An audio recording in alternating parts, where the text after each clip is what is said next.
I told Cynthia on one of our walks, it's like, yeah, I want to write this book. I don't know what's going to happen with it. It's going to take me a couple of years.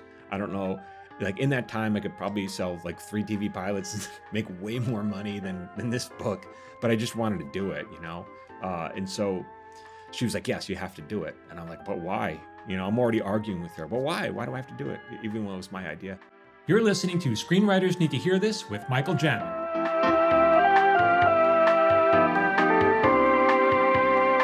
All right, everybody, welcome back to our little podcast. Hey, Phil, are you back? Hey, I'm here. What's up? I'm here. We're going to do another podcast today, Phil. I'm excited. It's been a minute since you and I have done a podcast, although we are regularly dropping podcasts. Dropping them. People don't know the behind-the-scenes stuff. We do this once a month or something like that. And so we got some stuff to talk about. We have new things to talk about here on our little podcast. I have a forthcoming collection of personal essays, which I've been working on for the past, 2 or 3 years. And that's been my exciting little side project. And then we're getting ready to tour it. But before we tour, it is we're doing stage reading. So it's more performance-based. It's a little more live, a little more energetic than just watching me read. It's going to be a little more than that. I just thought it might be helpful for people to hear. Because even for me, I'm a TV writer. I've been doing it for a long time. This is new to me. This whole book thing is very new to me. I think we have this idea that it's easy for everybody else and hard for us. And it's not. It's just as difficult. It's just as trying to dig into your deep emotional problems and your past pain and put it out there for the world and be vulnerable. We've talked about that plenty of times on this podcast. I should start really at the beginning, since a lot of people are taking a long drive. I remember when Facebook came out. Maybe it was 2008 or something like that when I first learned about it. And I remember thinking, oh, this is going to be interesting. Everyone's going to be posting, like, it's going to be like reading people's diary entries. They're going to be sharing all this intimate stuff. They're going to write some stuff you're going to learn about you've never heard about. And it's all going to be about your friends, and it's going to bring us closer together. This is why I should never give anybody tech advice, because I don't even know. Yeah. I'm like, that's exactly what it is not Facebook, And so obviously what it really is people posting, cat memes and what they ate for dinner and what their vacation was and, all the kind of stuff to make you feel bad. And showing off, right? Faking a life that they may not have. Yeah, humble bragging and people using the word humble. I'm humbled to receive this honor. It's like, you're not. You're bragging. Yeah. You're telling it. But I remember early on, after I was disappointed that that's not what people were doing. People were just sharing what they ate for dinner.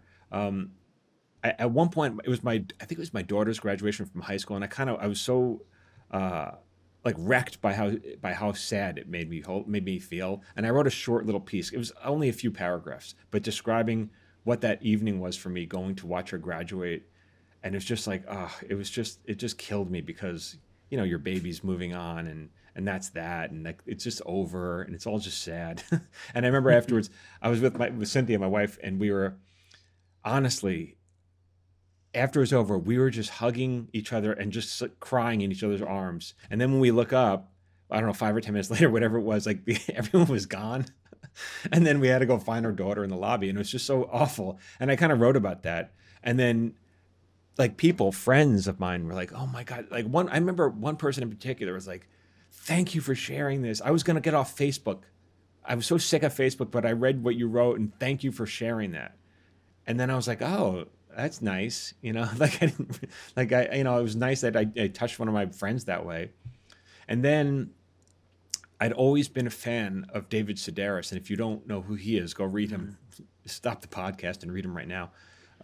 Don't stop the podcast. Don't stop the podcast. I'm actually going to encourage you not to do that. Do not stop the podcast, everyone. Don't you dare. But you're probably driving. Don't read while driving. But when you're done listening to this podcast, go check out. Then you can do it. I'm only being facetious.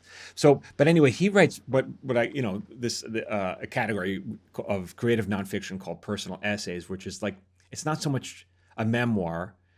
At least that's not how I see it. It's basically a story with him as the hero of the story. And that's, at least that's how I was inspired. I was like, I want to do that. Why is he the only one who gets to do that? Because he tours the country all he does is write. And I'm like, damn, that sounds nice. Not to get interference and network notes and all that crap. So I was like, yeah, maybe I'll try that. And then I bought one of his books. I listened to many of his like audiobooks, but I went out and I bought one of his books. I was like, all right, let's just see how this is done. So, because I knew I could do it, right? And I was reading this first book, this first story in the book, and after I finished it, like I'm reading, I'm like, wait, where's he going with this? What's he doing? What is happening here? And I got to the last page of it, and I was like, oh my god! And I almost threw the book across the room. I was like, holy crap! Like it was so good, and it was not what I remembered it to be. It was so much better than what I remembered it to be. Mhm. And I was almost mad at how I was like, oh crap, this is going to be a lot harder. But I already than I thought it was going to be, and I already extended myself to say I was going to do this. So because I told Cynthia during on one of our walks, it's like, yeah, I want to write this book. I don't know what's going to happen with it. It's going to take me a couple of years. I don't know. Like in that time, I could probably sell like 3 TV pilots and make way more money than this book. But I just wanted to do it, you know.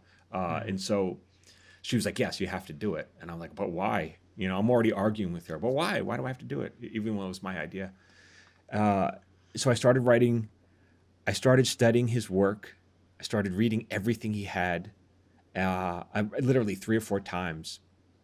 And then I started writing my own version. When I was finally ready, it's like, okay, I'm going to write one of my own stories. And then I'm a pretty good mimic. And so I was writing the stories the way I thought he was going to, way he writes it. Because I could hear his voice in my head. I could, you know, and I was certain after studying them, I was like, this is how you do it. This is how Mhm. he writes. I'll just write like him. And I wrote a couple stories. It took me a few weeks. And I was like, okay, this is good. And I set it aside and I looked at it with fresh eyes a couple weeks later. And I was so disappointed. I was like, this is terrible. This is boring. It doesn't even sound like me. It's just terrible. Let me just interject here too. For everyone listening, does that not feel very familiar to all of us who write like that? Does it? You wait, what the this is terrible part? Yeah, what did I just do here? Why did I just waste my time? What? And it's not that for me it's a desire to be as amazing and great as I can be, and recognizing I am not there, and Right. trying to forge and trudge, a yard at a time, cutting through the thick jungle of creativity to get to that place, learning at each step. But man, the grind's hard sometimes. And I think that realization can set you back, but if you can push through it, it can truly something good can come out of that. Yeah. Well, you have to. And Mm. yeah, I mean, I really was so disappointed with myself. Uh, and then that's another thing I want to mention is like, people say, you have to, as a writer, you have to find your voice. But the thing is, when you're writing TV, like you're not supposed to have your voice. You're supposed to have the voice of the show. Mm. You're in the voice of the characters, and that's usually determined by the showrunner. And yes, sometimes my partner will create shows, which we do that in tandem. But even still, you're getting notes from people. It's very TV is collaborative. It's really never entirely your voice. And especially if you're trying to get, like I said, especially if you're trying to get an existing show, your job is not to have a voice. Your job is to get the voice that already exists. And so Mhm. here I am trying to find my voice after 26 years of not having Mhm. a voice, intentionally not having a voice. So that was freaking weird. Uh, so I pushed through that. I mean, that didn't bother me too much. I was able to push through that, but still I had to learn how to do this whole um, kind of different genre of writing. And even though we talk about it all the time, like if you know story structure, you can write a play, a novel, a screenplay, teleplay, whatever, a menu, whatever you write, you could do all that. So I knew I could rely on what I've learned and what I knew how to do. But it was like painting. It's like painting a picture, but with a different size brush. I've never used Mhm. this size brush before. So then you have to like, okay, well, think about that. So Mhm. because mostly what I do is writing dialogue. When you're writing TV or movies, it's like 95% dialogue. But when you're writing like something like a personal essay, it doesn't have. You can write a lot of prose. You don't have to have dialogue at all. You don't. You can have just. We're just watching from the third person. Or first person in my case. But so that was getting a lot of getting used to. And then I guess I just kept on pushing forward and just writing story after story. Um, and to be honest, and I think I've talked to you about this before. I had this giant insecurity, which I still kind of have, which is I didn't want this piece to feel like, or this collection to feel like it was written by a sitcom writer, because Mhm. I've read some that were written by sitcom writers, and I was like, "Eesh." It always was like, I'm not, and I think most people would read it and it's like, hey, this is fine. But like as a sitcom writer, I look at it and I go, no, no, no, no. I You can can see the see the notes. fingerprints, yeah, Yeah, just sitting in there. Yeah, that makes yeah. sense. A lot of those fingerprints were like, oh, that's a note. That's a note that we would have gotten from the network. That's a note. That's a studio note. Like I could see it in the reading of it, and it just didn't feel. It didn't feel. It just felt like, I guess, and I don't want to crap on sitcoms, but it felt like it was written by a sitcom writer, and I just didn't want that. And then I got into this long tailspin, seriously, a long tailspin about what art was, because I wanted to do something closer to art. And I was like, well, what is art? I don't even know what that means. And I started talking to my daughter who's in art school. What is art? Will you tell me what the teachers tell you? Mm. What do they tell you art is? Because I want to try doing that, you know? And I still not sure what I know what it is.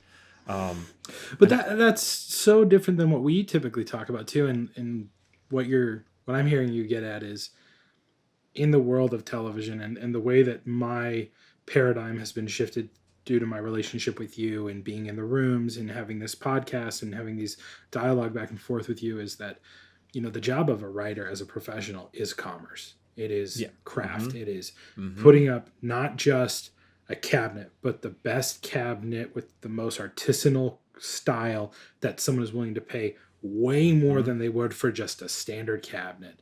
And art, on the other side, is a cabinet that might have some things a commercial builder would never put in a building, Right. right? Right. In a standard home. It's something that has unique expression and differs. And that's something completely different than I think what we usually talk about on the podcast.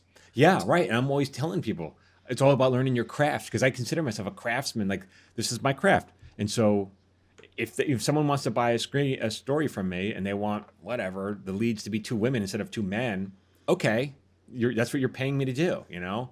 So Mhm. that's what I got to do.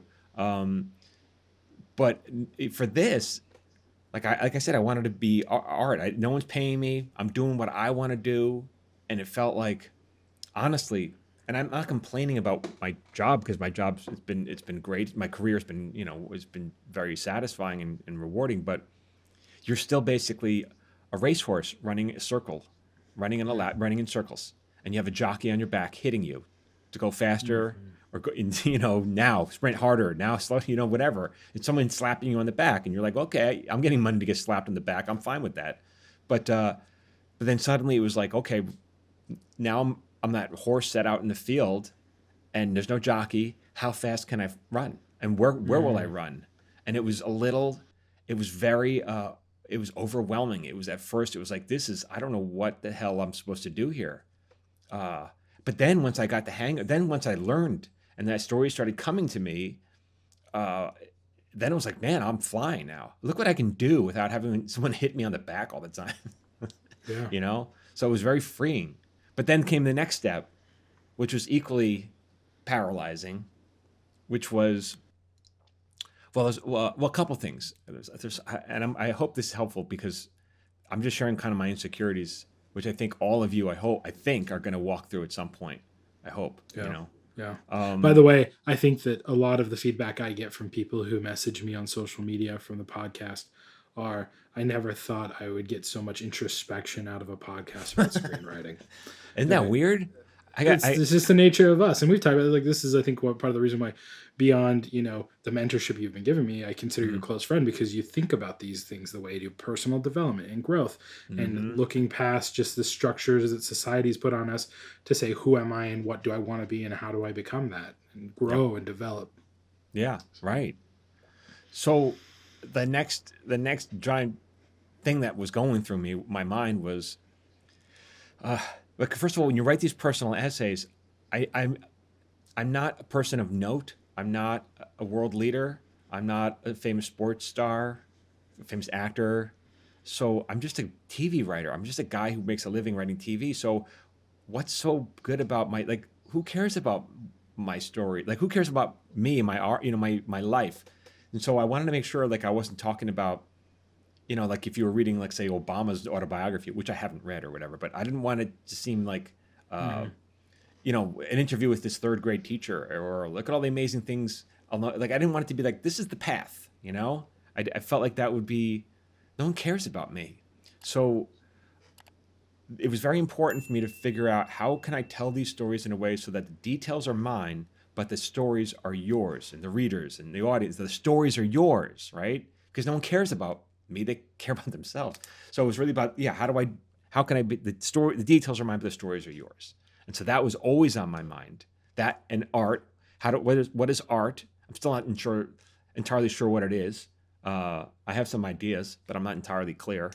And and then finally, I wanted. Well, this is an interesting note. When I was on Just Shoot Me, this is my first job, my first staff job, and I remember my partner and I were pitching stories to Steve Levitan, stories that we wanted to tell, and he would say, "These are too big. These are too small. Think smaller." And I remember like, what does that mean? I was 26, so I didn't know what that meant. And so now it's kind of obvious. Like a big story is, I don't know, something amazing happens, something large, something life changing. Someone gets famous. Someone, I don't know, jumps out of an airplane or something. Just something. But a small story is just more personal, and it's just like. So my goal in writing in this collection was, how small can I write? How small can each story be? How small can I make it? And I think that's that's when the good stuff comes out. So it's not like, it's not like my life. I didn't, I didn't fight in a war. I didn't, lose a limb or anything. I didn't do anything.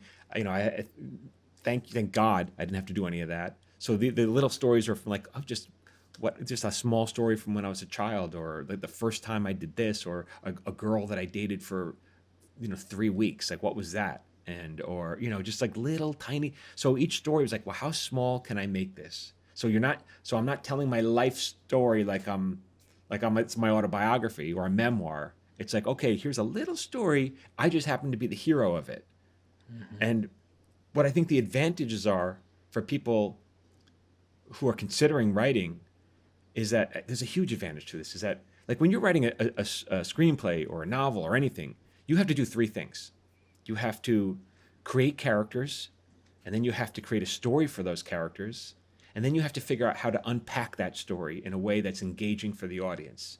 And like those are three giant tasks. Like that's a lot to ask anybody. Even me when I'm working on a pilot, I'm like, man, that's a lot of thinking I have to do.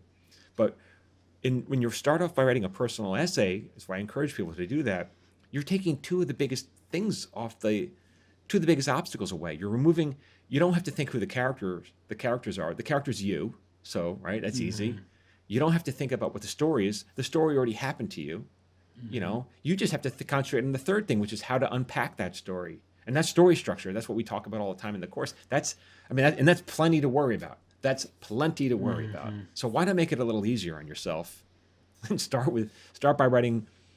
And that's actually, one of the modules in the course is like, hey, mining your life for stories, Yeah. And on that note, like, I've had friends go through that course. When we first built it, I had a couple of friends I went to film school with, and we put them through the course just to find all of the mistakes and find where the bugs were from a development perspective. And one of my former roommates, a guy named Fred Trujillo, he really resonated with that and the writing personal essays module that you put. He said that to this day, I just talked to him a couple weeks ago, he's still doing that. He's still doing personal essays as a form of self-expression and getting in touch with what his story is, what's true to him. And, it's a very powerful thing. For me, like we've talked about, finding your voice is a hard thing. And there's that cliche saying that people always say in the writing world, write what you know. For a long time, I didn't know what that meant. What does it mean to write what you know? And so, okay, I worked at a deli for several years. Do I set it in a deli? Sure, that could be it. But maybe it also means, like, what did it feel like when you had your heart broken by your first girlfriend? Right? What did it feel like when you had your heart broken by your third girlfriend? What did it feel like when you had your heart broken by your fifth girlfriend? Right? What did it feel like when you met your wife?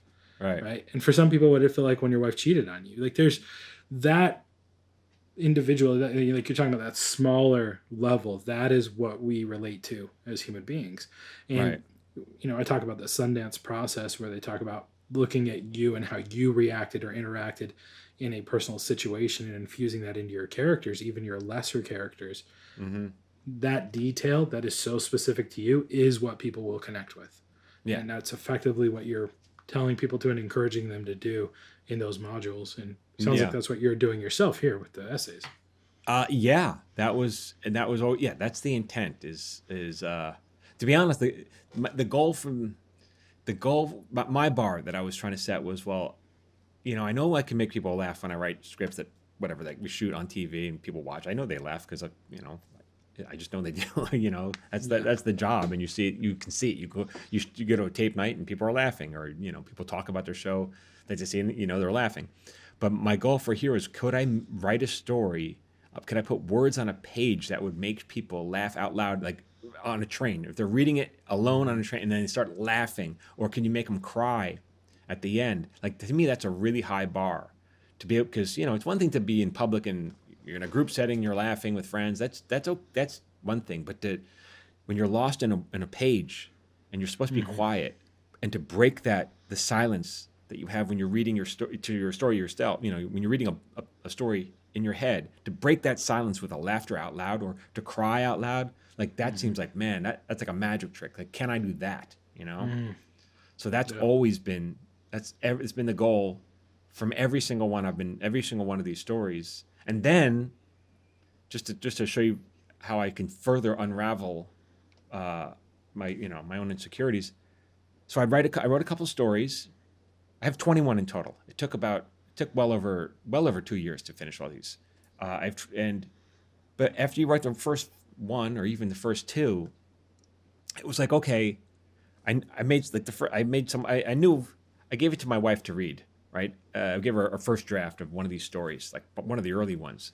And if in the next room, I could hear her, she's laughing. I can hear her laughing out loud.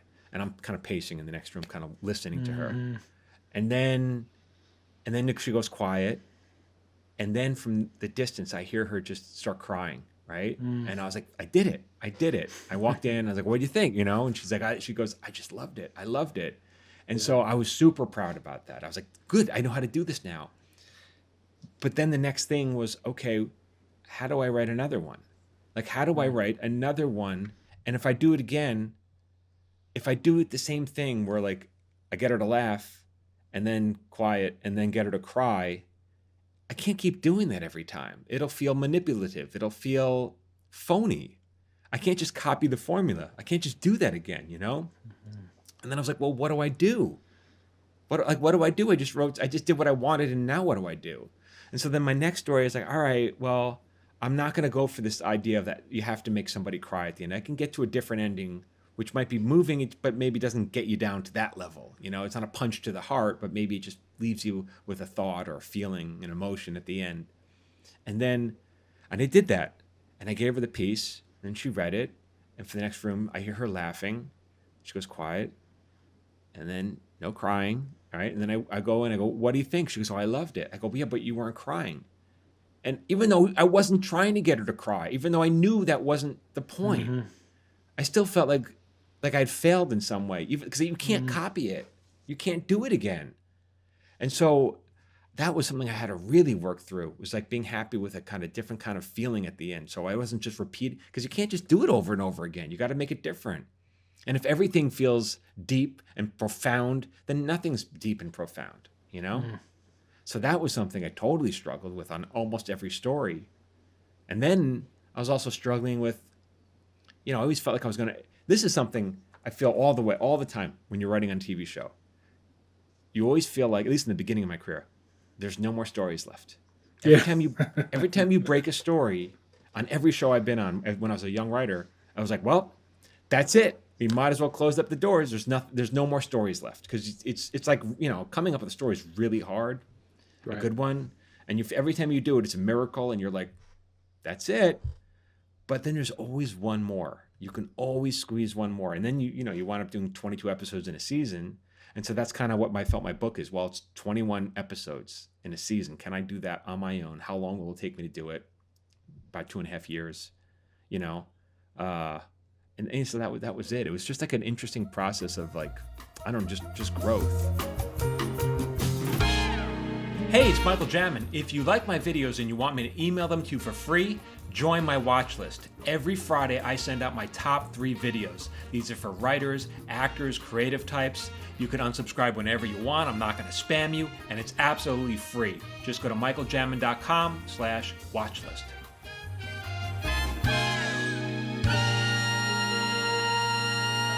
Along the way, everyone's like, well, are you going to sell this as a TV show? And I swear to God, I don't even want to think about that. I just don't. And I've been through the ringer enough. Like, the minute you sell it, it's not yours. I'm very protective of this book because it's the personal stories for me. I know someone's going to want to put their fingerprints on it, studio, network, whoever that is. I know I work on I do plenty of projects where I get ridiculous, stupid notes. Someone's got to open their freaking mouth to give a note, or else how do they justify their job? And I just don't want to do that. And I'm not writing it for that. I'm so protective of this because I feel like, well, I finally approached art, and maybe I'm blowing smoke up my own ass, but that was the intention at least. And so, yeah, I don't know if that's gonna, even on the horizon, I don't know if I want to even do that. I don't want to even go there right now, you know? Yeah. Yeah. It's interesting. And I say that a lot, but I do find a lot of this conversation very interesting because, one of the things that I take away from this podcast is being able to have a conversation with a professional writer and ask questions and get the inside look that I wish I had when I was first studying screenwriting and first trying to make this happen.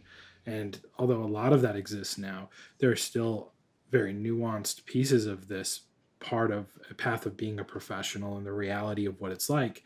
And the real raw and emotional side of this struggle of writing and being a creative that people don't talk about. And so I just want to take a quick moment and thank you for being vulnerable and talking about this stuff. I think everyone listening to this agrees. It's, and I've heard people say it to me, you may not get it directly, or you get it and you don't want to hear it, but as your friend, like, seriously, this is very important stuff for us to hear.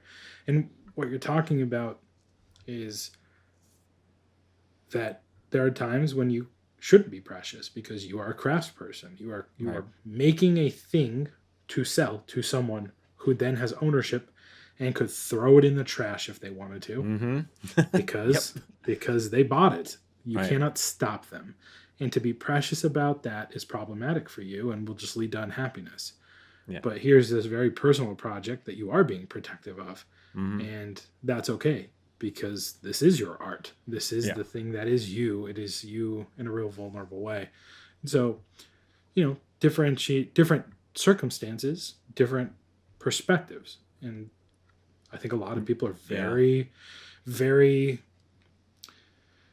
close to and protective of content that they're trying to sell and unwilling to hear and take notes on it, and unprotective about the wrong things.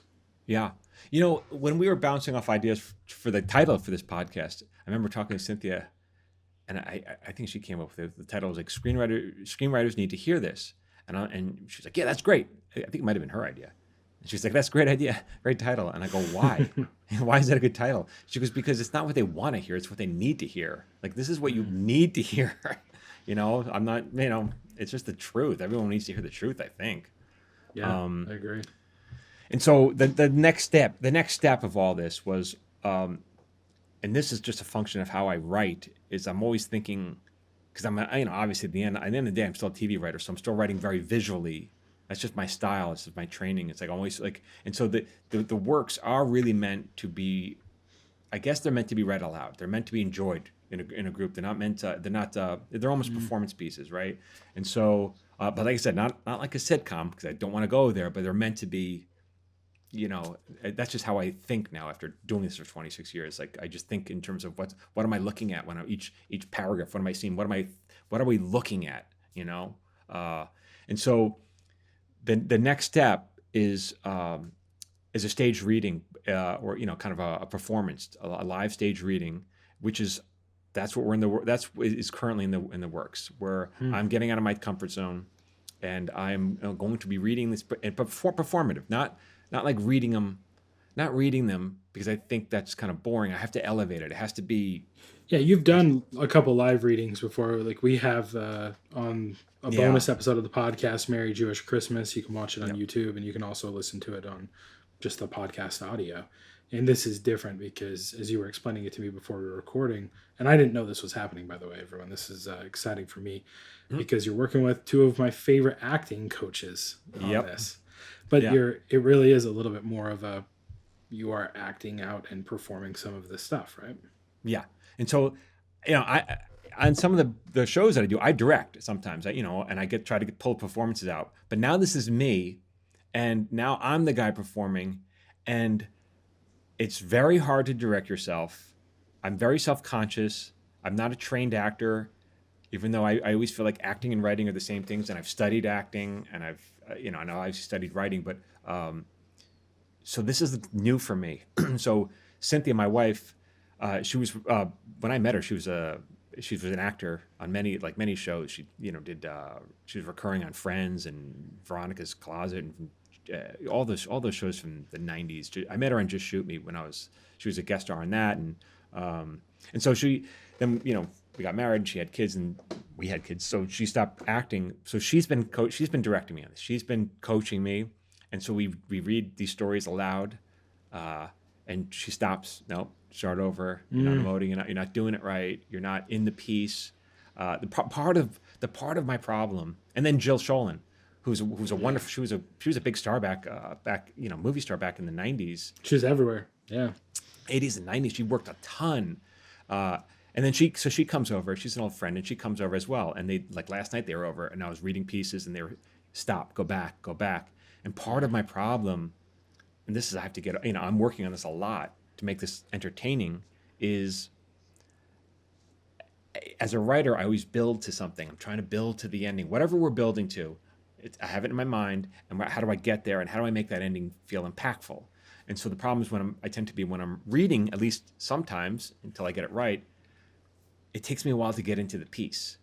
Mm-hmm. And it takes because I feel like I have to earn it, And this is what they've been saying over and over again. Nope, you have to be in the piece from the first line. You have to be in it. And so I'm like, okay, got it. And then I struggle. I really struggle with that. But that's what I'm working on. I know I'm getting better. And if anybody would like to come see the stage reading, it'll be opening in LA this summer. And to get on that list, we'll notify you. You go to, Phil, what's the URL? At michaeljamin.com /live. michaeljamin.com/live. And then there will just be a form on that page that you can get on the list, and then we'll update it, and then we'll have tickets available, and you're working out where that'll be purchased, right? That's what we were talking about before. Yeah, we're scoping out. We've already been checking out a couple of venues. It'll be the first several, at least, will be at a small, intimate venue, and then we'll just see what happens after that. And then I know we're also taking it.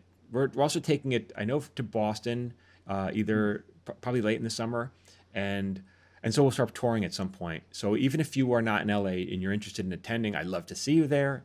And so you can go to michaeljamin.com/live and just sign up, and we'll notify you. And then I think we're going to try to have something on there where you'll say what city you live in. So yeah. And I'm not going to spam you. It's just for the touring schedule, basically, wherever I'm going to be. And so that's that. If you want to come, and then for the one we're doing in LA, we are going to finish it with at least that one. We're going to finish it with a Q&A. So the show is the whole thing will probably be about an hour and a half, and so we'll finish it with the Q&A for anybody who wants to know more about what that whole process is like, and you have specific questions. I'm happy to answer those, and I think it'd be a fun kind of intimate evening. Yeah. Or afternoon. Might be a matinee. We don't even know yet. So that's awesome. And I imagine your wife and Jill will be there, and I think that's a real treat for anyone to meet them. I've had the pleasure of sitting in acting classes for them for months and months and months when I first moved to LA, just to try to do new things. I have an acting agent, and she encouraged that type of stuff, and it really puts me out of my comfort zone when I have to do that kind of thing. And just so people know, like, the level of detail that Cynthia and Jill have. There was one moment where Jill was directing me in that acting class, and then Cynthia, I was doing something, and Jill stopped me, and something's not right. And all of a sudden Cynthia goes, "Why is he biting his lip? Why is he biting his lip?" And just called me out. And that was her cue that I was holding back these emotions that I didn't want to confront. And so, I mean, I have to imagine it's going to be a great experience for anybody who wants to attend. Yeah, I hope so. It's been a lot of fun, and I also think it's important just for, I think I mentioned, but like actors need to study writing, and writers need to Mhm. study acting, and directors need to study both, and that's just how it is. You got to study both. Yeah. So it's definitely it's interesting because even as I perform these, I'm going back and I'm doing some rewriting on it. I'm like, oh, you know what? This feels a little long, or that moment didn't land, and I can tell it didn't land. It's like a table read, when you're Mhm. reading a script. So I actually think it's ultimately the pieces will also read better as well. That's awesome. That's Yeah. awesome. Well, I commend you for putting yourself out there and doing that. And for Ugh. anyone who's listening, this is your chance to go see Michael Jamin act. It's a big Yeah. deal. I'm not nervous yet, but I will be. Yeah, there you go. So. Do you have any pregame rituals you're gonna do? Like I know, who was it? Henry Fonda, didn't he puke before every performance as You part know of his what? process? We were talking about this last night because I need to develop them because that's exactly what they were explaining this to me last night, which I didn't know. I've only Here's the thing: when I was a writer on a show called Out of Practice. This is a few years back. This was with Stockard Channing, great cast: Henry Hmm. Winkler, Paula Marshall, Ty Burrell, and Chris Gorham.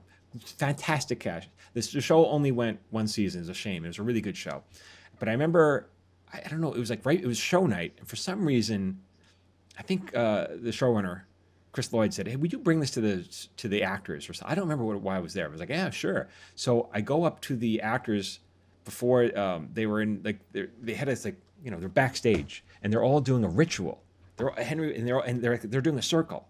And Henry Winkler, I knock on the door, and he goes, "Michael, come on in, please come on in." And that's how he talks.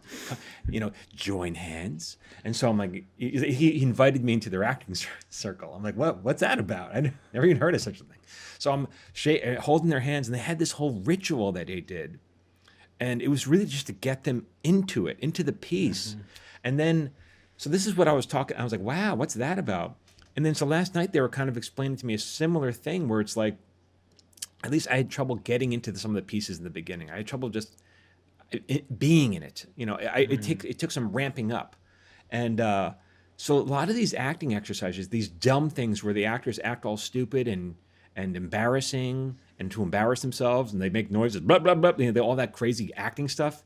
That's to get their guard down. That's Yep. to get the embarrassment out and already, okay, now I'm embarrassed. Let's begin. You know what I'm saying? Yeah. Yeah. And that Well, I didn't know that. So yeah. Well, those there's are also we could also talk about peak performance stuff too, which I've spent a lot of time looking at. I'm currently going through a book called where is it? It's by Dr. Leah Lagos, and it's about right here, Heart, Breath, Phil, Mind by Leah Lagos. Phil's the self-help king. What are you going to tell me about this? Yes, it's heart rate variability, heart HRV, and basically part of her practice as a psychologist and a performance psychologist is your body reacts, your heart will actually speed up. And I can't remember the exact terminology because I just started the book, but it's like your somatic responses.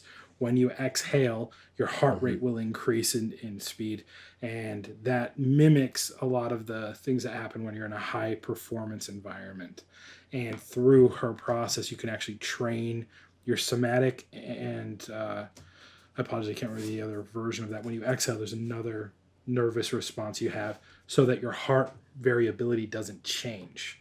So you have these big, beautiful peaks to process your emotions and the chemical releases in your body so you're not so jarred when you're put in these positions. So like before I go on, I should exhale a bunch of times or something.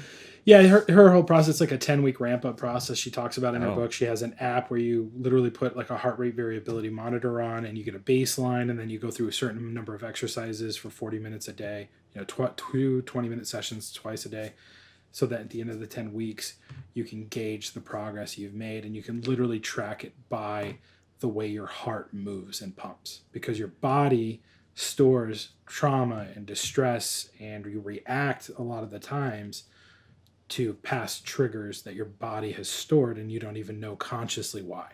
And what's this book called? It's called Let's give it a Heart, plug. Breath, Mind. Heart, Breath, Mind. Heart, breath, mind, everyone. Yep, by Dr. Leah Lagos. Really cool stuff recommended by a guy, Josh Waitzkin, who wrote The Art of Learning. He was the premise for Searching for Bobby Fischer, Tai Chi Push Hands World Champion, Brazilian Jiu Jitsu World Champion, Hmm. Black Belt. Um, performance coach to like high level hedge fund managers. Just a fascinating guy, and he had her on as a guest of something he did and recommended this book. So I'm gonna have to look into maybe that that's now. something you're gonna have to do. It's Yeah, and I might super have to cool do that. stuff.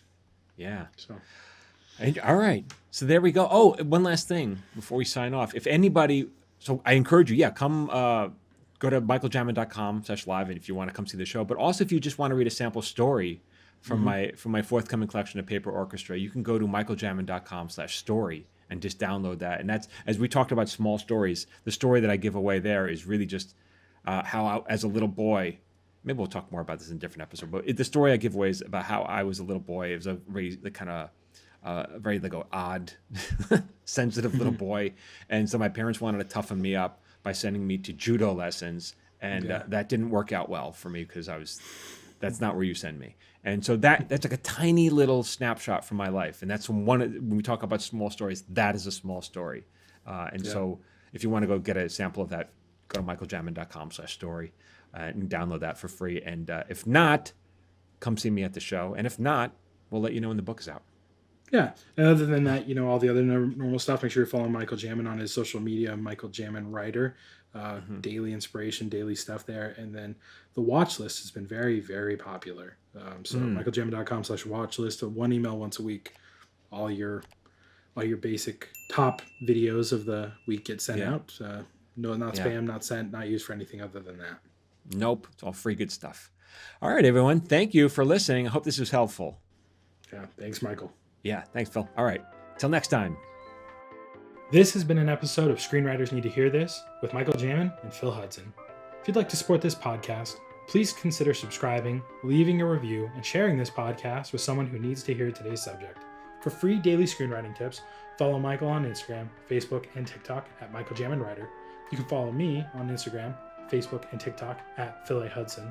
This episode was produced by Phil Hudson and edited by Dallas Crane. Until next time, keep writing.